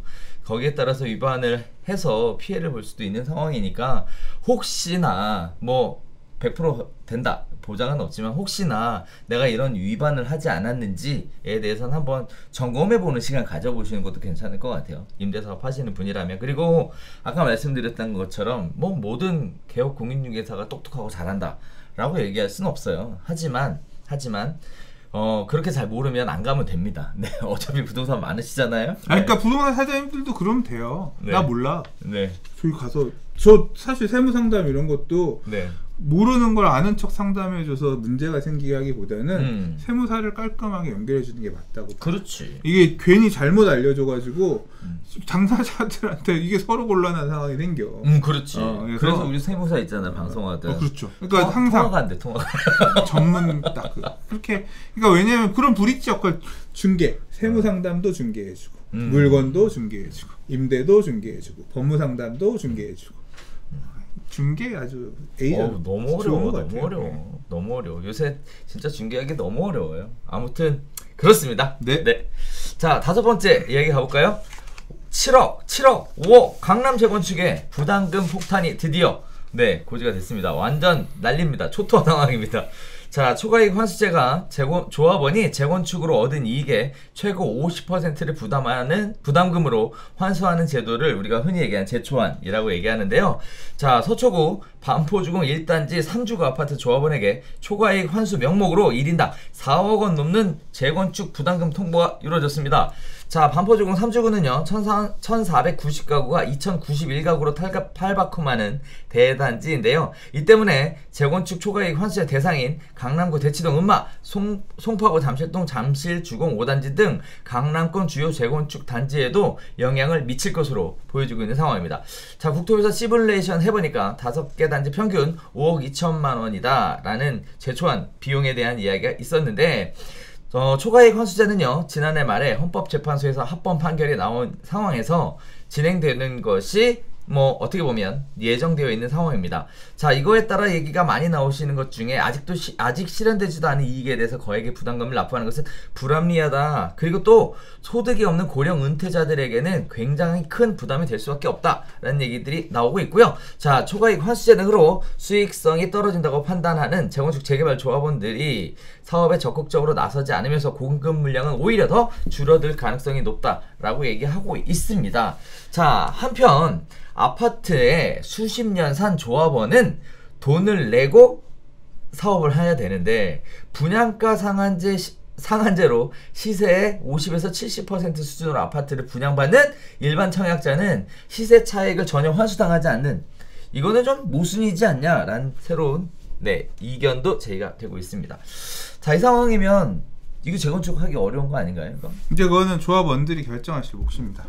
야, 이거 내고 하자. 저 사실 이제 이번에 나왔을 때 여기 반포주공 1단지 3주구 4억 200 정도라고 했는데 이게 4억 200이 아니야. 아, 그래요? 일단 지금 추정해 놓은 거고 나중에 사업 종료할 때 가는 거거든요. 더 올라갈 수도 있고 내려갈 수도 있겠지만 전 더 올라갈 거라고 보거든요.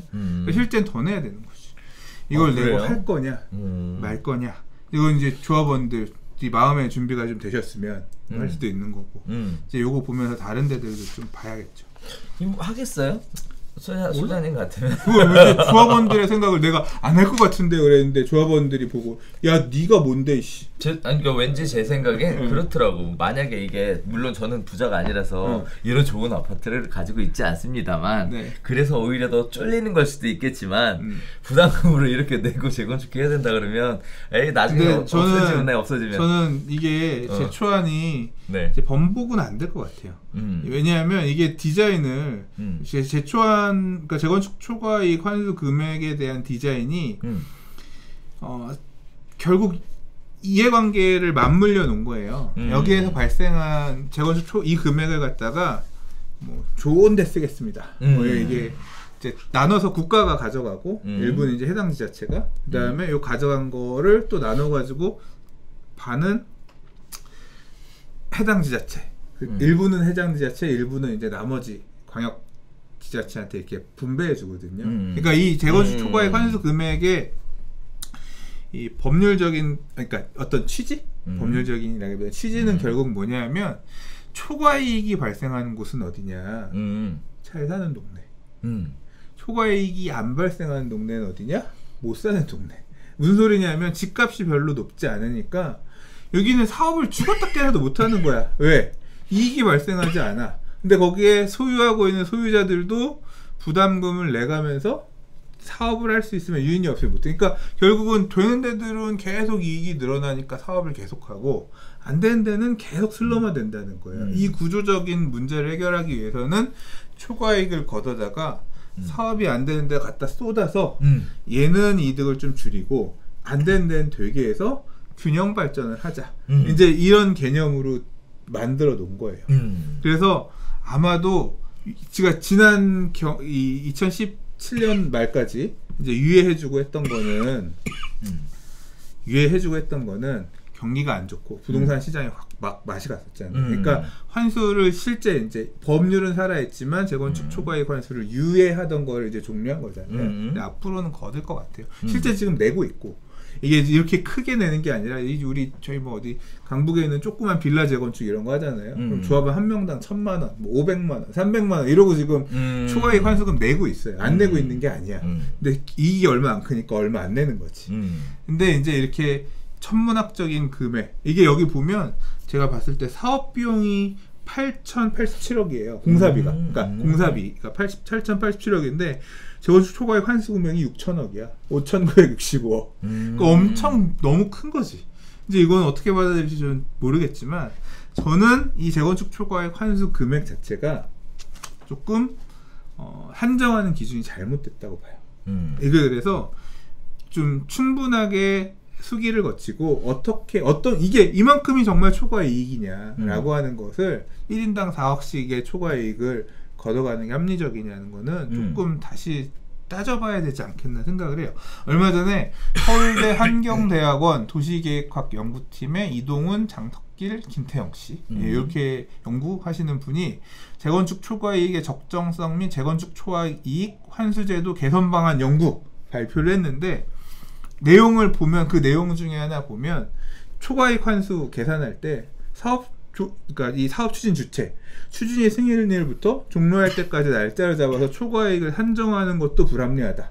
합리적으로 잡으려고 하면 관리처분 계획을 통해서 그때 이제 추가 조합원의 분담금하고 규모, 시기 등이 결정되는 만큼 초과이익을 계산하는 시점 자체는 관처 기준으로 가야 된다. 관처부터 종료까지 가야 된다. 이게 타당하다. 뭐 이제 이건 일방의 주장이니까 그런 주장도 있었고, 그 다음에 뭐 30에서 50%까지 환수하는 그 30에서 50 근거도 사실 좀 그렇잖아요. 그렇죠. 절반 다른 거 다 내놓으면서 하고 남는 거에 대해서 또 가져가는 거니까. 그리고 뭐 이제 재건축 초과이익 환수 금액은 양도소득세하고 중복해서 뭐 가는 그거에 대한 논의도 일부 있긴 있었습니다만, 이제 그리고 이 상승분, 정상적인 상승분하고 재건축을 통한 상승분, 이게 이제 계산하는 방식도 조금 문제가 있다. 그러니까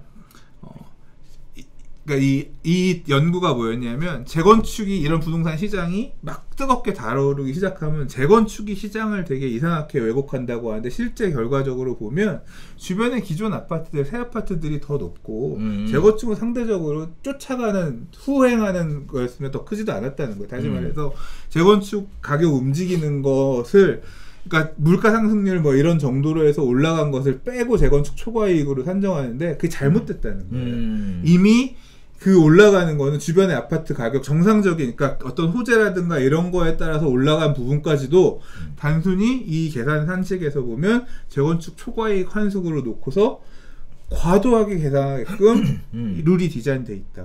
이것도 손 봐야 된다. 이제 이런 주장을 하셨거든요. 저는 충분히 이유 있는 이 제기라고 생각하고 합리적인 답을 구해서, 그러니까 재건축 초과이익 환수 금액을 내게끔 하겠다고 하면 납득할 수 있을 만한 근거를 가지고 내게끔 해서 그러니까 제초안 때문에 앞으로 사업 안 해 이런 얘기 나오는 게 아니라 이 정도는 내고 하자 하는 게 맞다. 이 정도는 내고 하자라고 조합들이 판단할 수 있을 만한 어떤 그런, 봐봐, 일반 분양은 분양가 상한제로 작살을 내놨어. 조져놨어. 그리고 뭐만 하면 다 하고, 아파트 설계도 우리 맘대로 좀 하고 싶은데 또 건축 혁신, 공공성 지랄 하면서 원하는 것도 안 해줘. 도시계획 다 잘라내나. 교수님들 머릿속에 있는 그 모형 구현 안 해주면 넘어가지도 못해. 사업 끝나면 돈도 초과이익이라고 다 빼서 이게 누가 하겠냐고. 할 수 있을 만한 어떤 당근과 이런 게 맞물린 상태에서 해야지. 지금 아까 이제 뒷부분에서도 얘기를 하셨지만 일반 분양 받는 사람은 가만히 앉아가지고 로또야. 그 로또 길은 열어놔라. 로또 받는 사람들은 만들어 놓고 조합원들 피눈물 가지고 이렇게 좀 문제가 있다. 손을 봐야 된다. 전체적으로. 근데 중요한 건 이거죠. 뭐? 저는 그렇게 생각하는데 그분들 생각은 달라요? 관심이 없을 거예요. 자, 선생님 얘기하시는 거 보니까 기준이 잘못됐다라는 얘기 많이 해주셨는데 그 기준이 잘못됐다라는 얘기는 결국은 이 법 자체가 좀 문제가 있다 이렇게 해석을 해도 되는지 모르겠습니다. 또 한편으로 보면 이렇게 하는 것 자체가 결국은 공공재개발이나 공공재건축 쪽으로 진행하라고 푸시하는 듯한 이런 느낌도 지울 수가 없는데요. 아무튼 뭐 시장에 아니야. 있는 분들은 공공재건축 하라고 푸시하는 거 아니야. 그런 건 아니에요? 네. 자, 아무튼 시장에 있는 분들은 관심이 없는 방향으로 자꾸 가고 있는 상황이고 거기에 따라서 불합리하다라는 얘기들이 계속 나오고 있는 상황에 재건축 사업 진행은 굉장히 어려워질 것으로 보여지는 건 사실인 것 같습니다. 예, 반포 1단지 3주구가 조합은 밀어붙이려고 할 수 있는데 조합원들 생각은 또 다를 수 있거든요. 그렇죠. 그래서 이제 봐야 합니다. 예, 이제 이게 만약에 통과가 되면 이제 우리는 그냥 가겠다. 이제 이게 나오고 가면 이제 다른 데들도 영향을 받겠죠. 그렇죠. 다른데 얘기 나왔던 음마라든지 음마는 조금 이르고 잠실 주공 5단지 음마 주공 5단지 이런 데는 네. 그 앞 단계에서 문제 있는 거라 이제 가다가 이 제초안 때문에 멈춰선 뭐 쌍용이라든가 대치 쌍용이라든가 이 이슈로 멈춰선 데들이 있거든요. 맞아. 이런 데들 이제 거기 쫓아서 보겠죠. 네. 6번째 이야기 가겠습니다. 기재부는 왜 11만 공인중개사를 울렸냐라는 얘기인데요. 자, 일단 공인중개사분들이 요새 지금 굉장히 성나 있는 상황입니다. 지난 1일 기획재정부가 2021년도 예산안 홍보자료에서 중개인 없는 부동산 거래 서비스 도입 계획을 포함해서 발표를 했었고요. 이를 위해서 블록체인을 활용한 실증 예산 133억 원도 편성을 했다는 얘기입니다. 자, 이거에 관련된 얘기를 거슬러 올라 보니까 2018년 국토교통부와 과기부가 부동산 거래 블록체인을 활용하는 시범 사업을 한 바가 있고요. 공문서 작성을 종이 없이 블록체인으로 시스템화하는 것으로 다만 공인중개사를 낀 매매 거래 이후에 기록 장치만 블록체인을 활용하는 방식으로 추진을 해왔었습니다. 이후 이를 구체화하자는 취지에서 예산을 받아 2022년도에 사업으로 추진할 계획이었고 그것이 이번 예산안 홍보물에 나온 민원 처리 등 공공서비스 진흥 맞춤형 제공에서 언급이 되었는데요. 자, 거기에 따라서 공인중개사들은 생존권을 박탈당한다며 시위를 나서고 있는 상황입니다. 자, 그래서 국회 앞에서 1인 릴레이 시위와 함께 민주당사에서도 지금 9분씩 돌아가면서 릴레이 시위를 하고 있는 상황인데요. 자, 기재부는 거기에 따라서 해명 자료를 발표했는데요. 실증 과제는 2021년 정부 예산안상 과기정통부 소관 블록체인 시범사업 공모형 과제 예시로 실증 사업 추진 여부는 아직 결정된 바 없다라고 하고 있는데 여전히 중개사 없는 부동산 거래에 대한 입장은 명확하게 밝히지 않고 있는 상황이다라고 얘기합니다. 자, 과기부와 국토부는요 기재부의 문구 작성 실수로 보고 있지만 기재부는 계속 말을 아끼고 있는 상황이다라고 얘기하고 있습니다. 자, 그동안 이거 무슨 내용인지 이해되세요? 대충요. 네. 난 이거 이해하는 사람 없을 것 같은데. 왜요? 공인중개사 협회에서도 난 이거 이해 못하고 있을 거라고 생각하는데 이게 블록체인 개념을 이해를 못하면 사실 나도 이해가 잘 안 되거든. 그러니까 뭔가 이놈들이 중개사를 배제하는 뭔가를 만들겠다고 하니까 일단 안 돼요 이러는 것 같은데 그래서 조금 약간 이거는 어려운 얘기인 것 같아요. 이거를 이해를 못하시는 건 아니고요.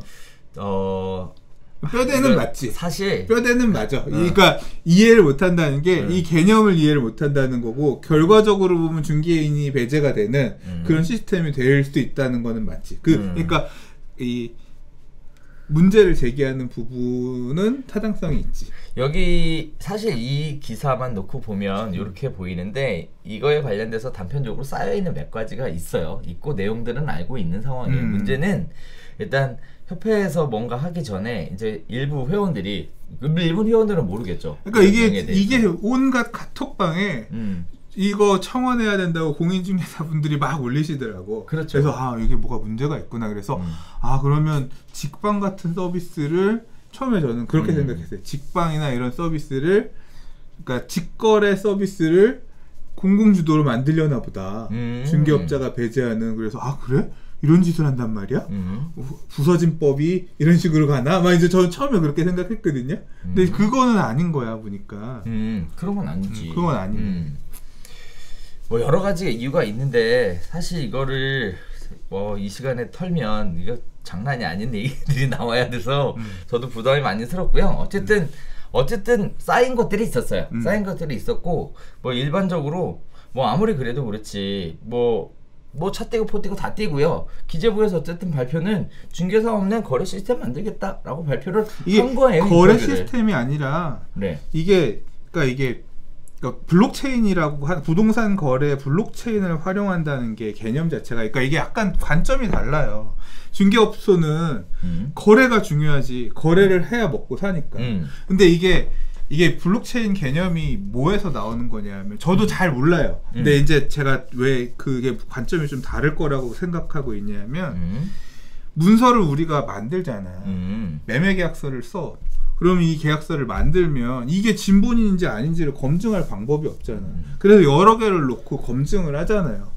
서버에 넣는다거나. 근데 이게 서버에 있는 게 위조가 되거나 하면 뭔가 문제가 생기잖아. 근데 이걸 갖다가 블록체인 안에다 걸면 몰라. 아무튼 그게 그런 검증 과정이 스스로 돌아가면서 이체가 되기 때문에 그런 부분들이 조금 투명해지는? 그러니까 서로가 맞물려서 하기 때문에 그런 걸 막을 수 있는 하나의 어떤 그러니까 새로운 파일 포맷 형태? 그렇죠. 이제 그러니까 서버 독립적인 서버가 있지 않고 같이 체인 안에서 돌아가는 어떤 그런 것을 한번 만들어 본다. 사실 이제 그런 취지로도 읽을 수 있거든요. 근데 그 문서 안에 뭐가 들어가느냐? 이제 거래라든가 중개업자라든가 매물에 대한 정보라든가 이런 게 다 올라가서 돌아가기 때문에 이거 안에서 중개업자의 몫이 없을 수도 있겠지. 말하면서도 이해가 안 되니까 충분히 이해가 없는 상태로 얘기를 하니까 조금 죄송스럽긴 하지만 아무튼 약간 좀 이거는 중개업자랑 척을 지고 싶지 않은 부서 입장에서는 말을 아낄 수밖에 없고 아닌데 이거 그 뜻에서 추진한 건 아니었는데 그렇게도 읽을 수가 있겠네라고 하는 쪽에서는 그렇다고 해서 블록체인을 활용해서 가는 이걸 안 할 거냐 앞으로 장기적으로.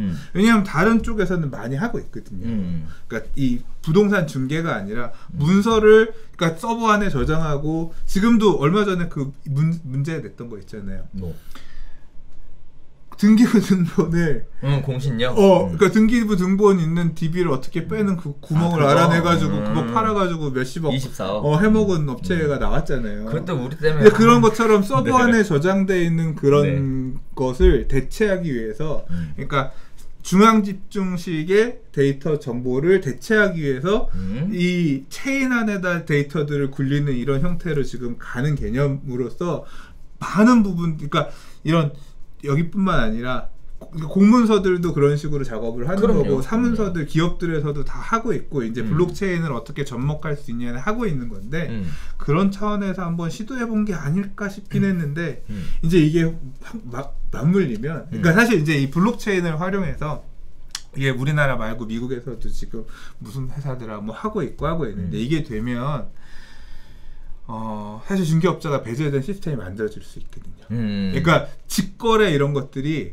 이게 그러니까 지금 뭐 이렇게 직방이라든가 이런 데다가 매물을 올리고 그 다음에 이제 그 관리자가 뭘 해주고 이런 개념이 아니라 이 플랫폼 안에서 개인 내가 사용하는 사용자가 이 체인 안에다가 내가 매물을 올리고 싶다고 올리고 또는 저 멀리 미국에 있는 사람이 그걸 봐가지고 내용 봐가지고 다시 접촉할 수 있고 거래 정보라든가 이런 내용들도 다 담아가지고 돌리게 되면 기술적으로는 뭐 시간이 좀 걸리겠지만 가능할 수도 있거든요. 장기적으로는 이제 어떤 그런 시도를 하려는 거 아니겠느냐 싶습니다만 근데 그거는 뭐 기술적인 얘기인 거고 일단 시청자분들의 이해를 공인중개사 사람들 많이 보시니까 시청자분들의 이해를 돕기 위해서 조금은 설명을 드려야 될 것 같은데 제가 사실 이거를 뉴스를 보고요 놀래가지고 다 뒤져봤어요. 다 뒤져보고 실제 한국판 뉴딜에서 발표된 내용이 뭔지 사례가 뭔지 다 뒤져보고 내린 결론은 뭐냐면 일단 첫 번째는 뭘 만들고 싶은 거냐면 이제 원래 거기서 뉴딜 사업에서 나왔던 거는 VR 뭐 AR 뭐 이런 거 관련된 얘기가 중점 사업이에요. 그러면서 이제 추가가 된 내용이 뭐가 있냐면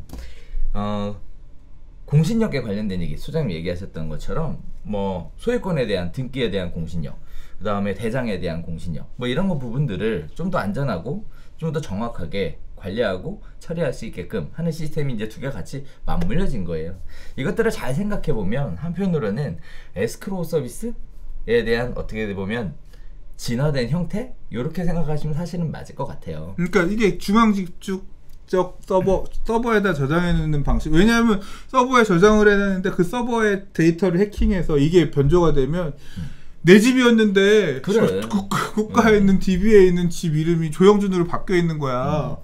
나중에 찾아봤는데 난 판 적이 없는데 바뀌어 있어. 이제 그런 부분들에 대한 것 때문에 사실 나온 거거든요. 그렇죠. 중앙 집중적 서버의 어떤 문제점을 개선하기 위해서 나온 거거든. 이제 이런 시도를 데이터들을 바꾸겠다. 그런 쪽으로 사실은 블록체인을 이용하겠다라는 거는 사실 저는 그렇게 처음에 읽혔는데 막상 반응은 중개업소 입자분들 입장에서는 그게 아닌 거니까 더 뭔가 큰. 그 왜 그러냐면 설명이 없이 인터뷰에 이렇게 얘기 나왔어요. 기재부에 있는 모 분께서 네 중개인 없는 부동산 거래가 가능한 시스템을 만들겠다. 뭐 이렇게 나와서 간단하게. 이게 결국은 장기적으로 가면 될 수 있는 거야. 그런데 그렇게 얘기하시는 분들은 이해를 좀 하고 싶은 게 뭐냐면 계약 중개업소가 서류만 열람해서 계약서만 체결해 주는 일을 한다면 그러면 그렇게 얘기할 수 있지. 근데 우리에게는 빠질 수 없는 임장 활동이라는 것도 있고 매물에 대한 확인 설명이라는 것도 있고. 그러니까 하나의 어떤 시스템 그거 그리고 그렇죠. 중개업자 없는 이 시스템이라고 하는 건 블록체인 아니라도 지금도 할 수 있죠. 그렇지. 지금도 그 시장이 맞아. 없는 건 아니잖아. 맞아. 활성화가 안 됐으니까. 근데 우리가 열받는 건 그건 거예요. 우리 알기를 뭘로 알길래 도대체 중개사 없는 부동산 거래를 하겠다고 떠드는 새끼냐 이거지. 사전에 한마디. 그 기재부 사람은 내 생각엔 문책 대상이야 이거. 오늘 그거는 가서 열심히 그럼 스트라이크를 하셔서. 그래서 저희도 가서 지금 시위하는 거 관련해서 사실 내부적으로도 지원을 해야 되겠다라는 생각을 하고 있어요. 뭐 어떤 분들은 그렇게 얘기하실 수도 있습니다. 각자 입장에 따라 달라질 수는 있어요. 근데 중개사 입장에서도 사실 이거에 관련돼서 뭐 이런 생각들은 있었던 거예요. 오해하시지 않으셨으면 하는 게 일단 첫 번째가 중개사의 업무를 너무 단순하게 생각한 거 아니냐라는 생각도 있었어요. 사실 뭐 시청자분들은 그렇게 생각 안 할 수도 있겠지만 실제 중개업을 하다 보면 생각보다 이게 감정노동이거든요. 네. 이 중개업 해보신 분, 쉬우면 하라니까. 그러니까 감정노동이에요. 그래서 이런 부분들에 대한 이해가 먼저 선행이 되어야 되고요. 그 다음에 보이시는 게 전부가 아니다라는 거. 그 다음에 또 하나는 중개사들도 그런 부분에 대해서 한마디도 얘기 안 했어요. 중개보수 비싸다, 너무 비싸다, 뭐 이런 부분에 대해서 우리 한마디도 얘기는 안 했거든. 그래서 관련해서 우리가 사실 하고 싶었던 얘기는 지금 현재 대한민국에서 가장 부동산 거래에서 많은 분쟁이 발생되는 건 뭐냐면요. 요율 이내 협의거든요. 지금 이제 앞으로 그게 또 화두지. 지금 계속 나오고 있죠. 그래서 협회 쪽 입장에서도 뭐 공식적인 루트는 아닌데 인터뷰 내용에서는 그렇게 얘기해요. 조율해주고 협의자 떼자. 고정요율로 가자. 그거는 맨날 했던 얘기잖아. 그러니까 그런 얘기를 하고 있는데 사실 따지고 보면 분쟁이 싫고 뭐가 싫고 하시면 서로 타협점을 그렇게 찾아가는 게 맞지 않나라는 생각도 하고 있어요. 근데 이번에는 안 될 것 같은데? 과연 요율 인하하고 고정비용 하게 되면 고정요율은 있을 수가 없어. 그래. 할 것이냐라고 보면 이것도 또 판이 쉽지 않은 내용인 것 같아요. 어쨌든 다시 결론으로 돌아가서 어디 이렇게 그 100만 중개 가족을 거느리고 있는 공인중개사 단체한테 사전에 한마디 얘기 없이 중개사 없는 부동산 거래 시스템 만들겠다라고 이게 했으면 책임져라. 그거는 충분히 책임져야 될 얘기다. 구호 한번 외치세요. 없어. 구호 한번 외치세요. 1인시에 구호가 있어. 자, 그리고 또 하나는 한편으로는 그런 거예요. 각성하라 이런 거 안 해? 왜 또 화가 나냐면 그럴 것 같으면 공인중개사 시험 왜 봐? 이번에 36만 명이나 보는데 그들은 어떻게 보상해 줄 거야? 이런 얘기들을 하는 거지. 이런 얘기들.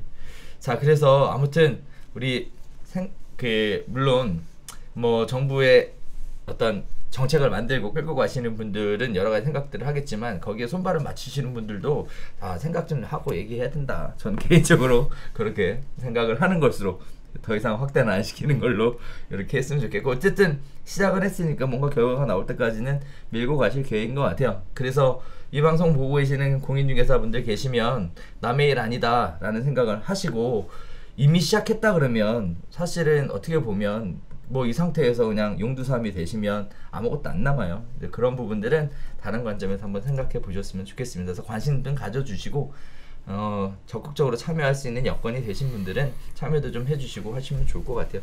요새 여의도에서 다 1인 시위밖에 안 돼서 돌아가면서 그 삭발하시고 또 하고 계세요. 보는데 좀 안타깝고 눈시울도 뜨거워지고 전 그렇더라고요. 네, 아무튼 그렇습니다. 침착해야지. 네. 자, 오늘 준비한 소식은 여기까지인데요. 선생님 오늘 어떠셨어요? 오늘 좀 빨리 진행했는데. 아니 제가 한동안 별별 수다를 안 했더니 중원부원이 너무 많고 죄송합니다. 이게 재미라도 있어야 되는데 재미도 놓친 것 같고. 유머가 없어. 우리는 유머 코드가. 뭐 나아지겠죠.